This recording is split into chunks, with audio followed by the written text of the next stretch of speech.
Hi guys, happy Thursday. Back to read some more from Spring according to Humphrey.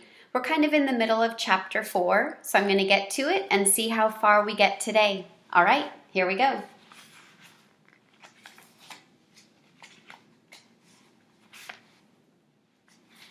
I'm not sure how long they were gone, but when Joey walked back into his room, I scrambled out of my sleeping hut. "What did you find?" I asked. Joey slumped down in a chair near my cage. "No signs of spring, except a couple of blades of grass," he said. He looked discouraged, so I said, "That's a great beginning."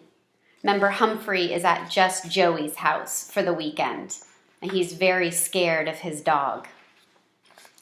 I just wished he could understand me. "I'll bet this is the latest spring in the history of the planet," he said. "And the planet is pretty old." "Maybe," I squeaked. Joey stared at me for a few seconds. "Humphrey, I really want you to see Skipper catch a frisbee, but Mom won't let me take you outside, and she won't let me throw it inside." It would have been nice to see the trick, but I didn't want to go outside in the cold, and I wasn't too sure about discs flying all over the room. Suddenly, Joey sat up. "Hey, I could put your cage on the windowsill. I'll take Skipper outside this window and you can watch." It was such an unsqueakably great plan. I wished I'd thought of it. Soon my cage was right next to the window, about a foot above the bed. It wasn't long before Joey raced out into the yard and waved his frisbee at me. It was a flat, red circle with tooth marks around the edge. Skipper was right behind Joey, looking like he was ready to play. Joey looked at me, then raised the frisbee and let it fly. It soared up, up, up, and it started to come down, down, down. Skipper leaped way off the ground and caught it in his mouth. "Bravo!" I squeaked, clapping my front paws together. Joey looked toward the window and put his thumbs up. I knew that meant something good. I could tell he was getting ready to throw the frisbee again, but I was frustrated because the bars on my cage, which give me good protection, blocked my view a bit. Quickly, I jiggled the lock that doesn't lock and scrambled up the outside of my cage to the very top. Ah, what a nice view. Joey raised his arm and tossed the frisbee. It went even higher this time, and as it started to come down, Skipper jumped way, way, way up in the air and caught it perfectly. "Way to go!" I cheered, jumping up and down on top of my cage. Uh-oh, the cage was wobbling. I don't weigh much at all, but I guess all my jumping nudged the cage towards the edge of the windowsill.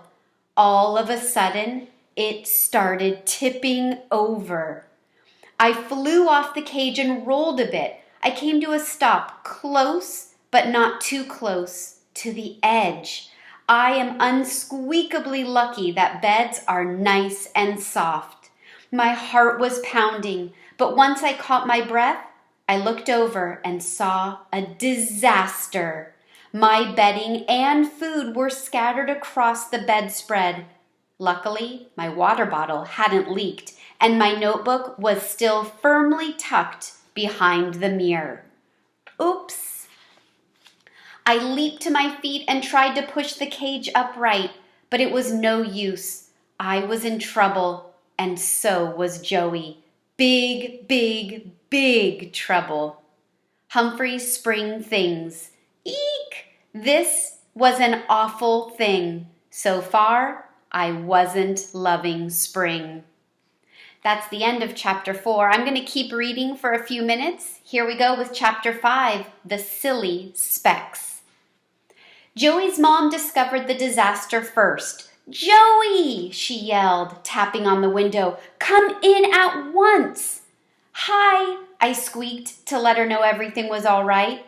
"Poor Humphrey," she said, reaching her hand toward me. "I won't hurt you." She didn't either. She gently scooped me up in her hand, and Joey raced into the room.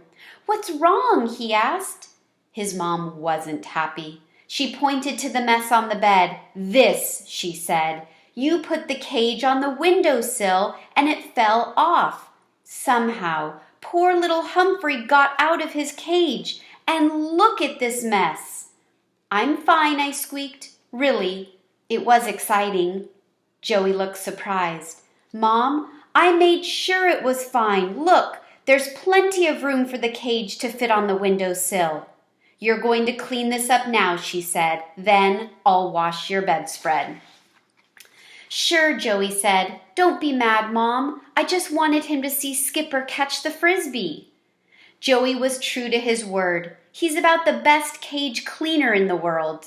First, he made a little space for me on the table, surrounded by books so I couldn't scamper or fall off. Then, he cleaned up the mess on the bed, washed my cage, and put in new bedding. Before long, my cage looked better than ever, and I was back home at last. Joey's mom had to admit he'd done a great job. She was bundling up the bedspread when the doorbell rang. Skipper barked a little bit, but then stopped. Good dog. I'll get it, she said. Me too, Joey said as he followed her out of the room. I waited, and then Joey returned. His mom was right behind him, carrying a large aquarium. Humphrey, this is amazing, Joey said as his mom set the aquarium next to my cage on the desk. Wait till you see. It is pretty amazing, Joey's mom agreed. I told my dad that we were looking for signs of spring, and he sent this kit with 2 tadpoles, Joey explained. Tadpoles are found in ponds in the spring, and then they turn into frogs. Frogs? Like my friend Og? I scrambled to the side of the cage to get a closer look. All I saw was a little piece of jelly floating in the tank with 2 black specks. They're just specks, I said. See, Humphrey? Joey said. This is how Og started out. I don't think so, I squeaked back. There's no way a large green creature could start out as a tiny black speck. I know it's hard to believe, but we're going to see for ourselves, he said. Wasn't it nice of my dad to send it to me? Joey's mom and dad were divorced and didn't live together anymore. In fact, Joey's dad lived in a whole different town. It was nice, his mom said, but we'll have to read the instructions to make sure we know how to take care of these things. Joey stared at the strange specks. I could tell by his eyes that he was unsqueakably excited. Suddenly, he jumped up. I have a great idea, he cried. I could take them to school, and the whole class could watch the tadpoles turn into frogs. That's a great idea, his mom said. Much better than keeping them here. I don't think Joey's mom was very excited about learning to take care of tadpoles. She quickly added, I'll email Mrs. Brisbane to see if it's all right with her. Joey didn't even notice his mother leave the room. He was too busy staring at the specks. That's a great place to stop, and we'll continue reading chapter 5 tomorrow. Have a great day, you guys. Bye.